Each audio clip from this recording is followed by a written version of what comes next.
Guys, কি অবস্থা সবার? তো সকাল সকাল চলে আসলাম। অল্প একটু আলু লাগাইছিলাম, আপনাদের আগে একটা ভিডিও দেখাইছিলাম।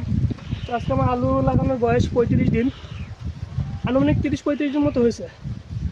তো আমি আজকে আলু মেটে দিচ্ছি আর কি, গোড়ায় আবার মাটিতে দিচ্ছি। তো এখানে সার দিয়েছি টিএসপি, পটাশ, জিপসাম, বোরন, হিউমিস্টার আর হিউমিক অ্যাসিড যাই বলে। তো এগুলো দিয়ে আমি আলু মাটি আর কি টেনে দিচ্ছি, গাছে গোড়া তুলি করে দিচ্ছি।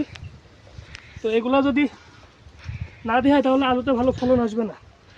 আর এগুলো দিয়ে যদি আলু মেটানো হয় তাহলে আলুতে ভরপুর ফলন হবে। অনেক 5 থেকে 6 মণ করে কাঠায় আলু পাওয়া যাবে। ঠিক আছে, সবাই ভালো থাকবেন, ধন্যবাদ সবাইকে।